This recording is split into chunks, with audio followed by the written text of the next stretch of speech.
Welcome to my first video and my current favorite TBS video game. It's an introductory video just to gauge viewership interest and show how deep and fun this game is. I will describe each action I make during one turn, my opponent's possible options, the results of that turn, and the preceding turn too. I will try to buff your creative muscles and show you what I believe to be the right way to think about this game.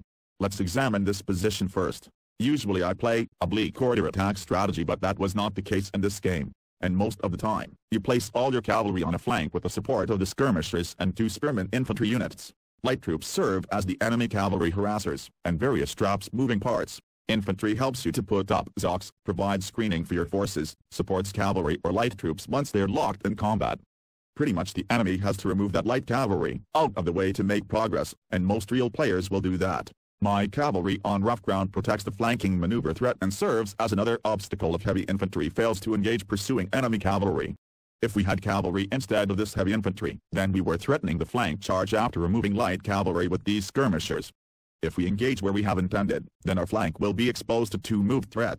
That's why we sent reserves to cover those squares. Don't forget that the more light infantry units you have, the easier it is to set up traps. I'm showing you the scenario where it's harder to do because we've pulled our skirmishes to deal with elephants. Traps can be very complex, involving 4 or 5 piece setups, but that's possible only when you have cavalry or skirmishers superiority. We turned that heavy infantry to prevent one of the most active enemy plans. As you can see on the screen, enemy can paralyze my whole light flank with the next series of moves.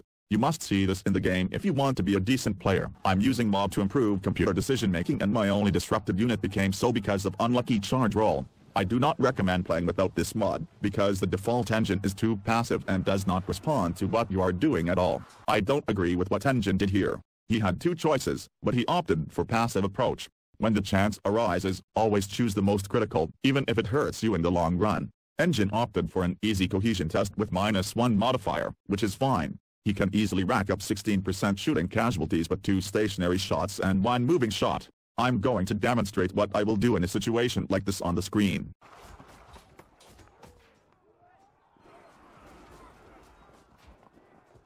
Many of engine moves were forced. I won't go into details on how multiple surrounding zacks work and advanced AP calculation.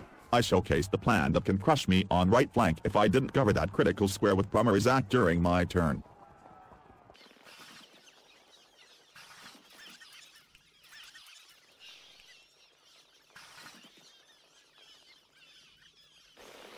Trap locked in. Now opponent forced to cover the flanking square, but he can't quite do it. Since his cavalry is so better than ours, engine believed he could get his extra cavalry in the rear, while delaying or winning those fights. I think what happened here is that engine made an intermediate move without realizing that the final square was out of reach because of the next rule.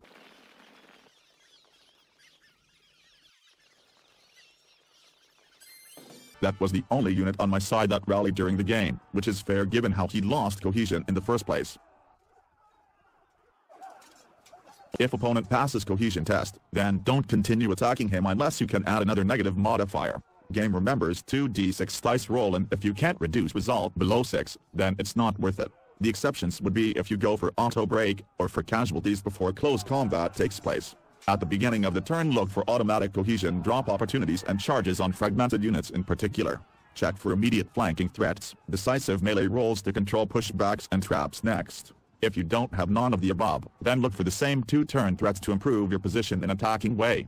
I'm taking some time to figure out Zoc puzzle. Light horse shouldn't get full large shot on my damaged skirmisher without another unit starting combat with my zacking skirmisher. And if he does, then I have flanking threat next turn. I have PDF file with all possible variations of primary and secondary zack mapped out, so I learned which squares are taken away in any scenario, and how much AP it takes to get to a certain square. The whole process requires some mental gymnastics, but it's worth it when you execute everything clean.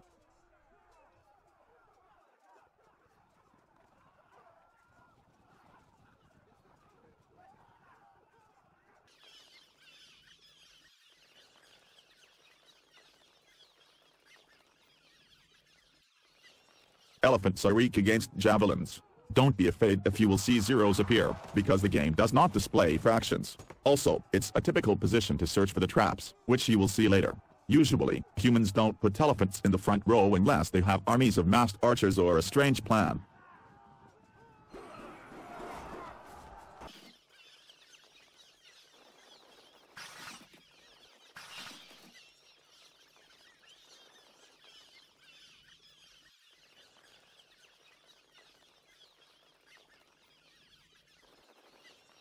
It's time to capitalize on the opponent's mistake. You are going to see the blocking square technique in action.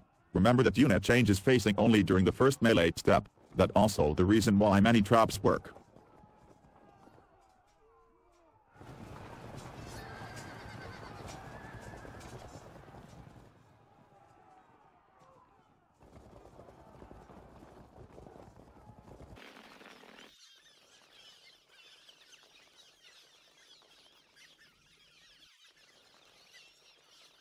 It can be a good idea to leave units like that, because you have 25% to drop 4 AP during pursuit and not engage this enemy cavalry. Furthermore, it takes away freedom of movement and helps with traps.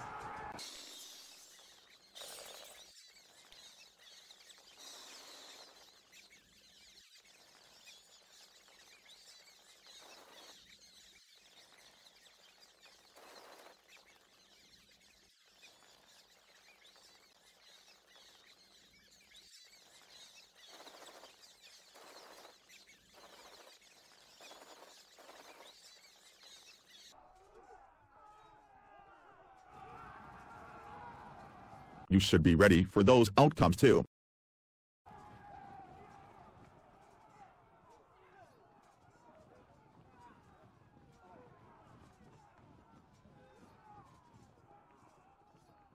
Another typical trap composition. I will show you various scenarios that might have happened with different colors, so you know it's not a one-trick pony.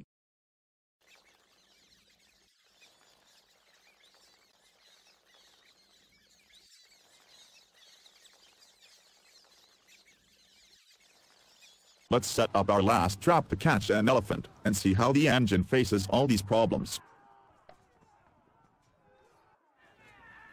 Light Horse opted to not move back in circle because of engine blindness to the intermediate retreating moves. I believe it can be hard to find for many players too.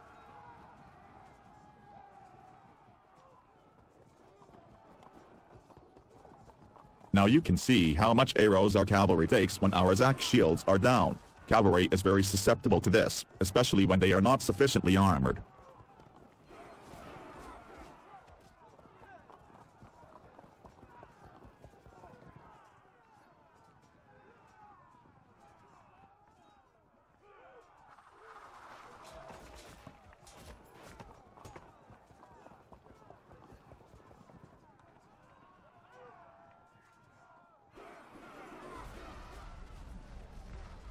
This is a series of very unlikely outcomes made our traps not work, but on the other hand we have more time to shoot elephants. Since I will not show you the next turns, I'm going to tell you that elephants pass their checks many times. General Elephant rally literally on the next turn.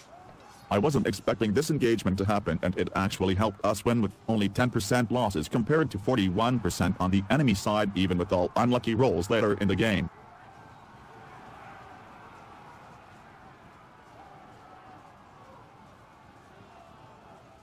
Zacking or engaging enemy cavalry at 90° or more angle prevents all breakoffs that might occur otherwise. I decided to include some highlights of the game without going too much in depth. Legendary length single turn pursuit, which was bad for me, as my general ran off the field and never came back. Breaking elephant with low ammo at that stage of the game is pretty rare. Thanks for watching. More will come in the future, should this video gather enough attention. If you have any questions regarding anything that happened in the video or general mechanics of the game, then leave them in the comment section with time codes.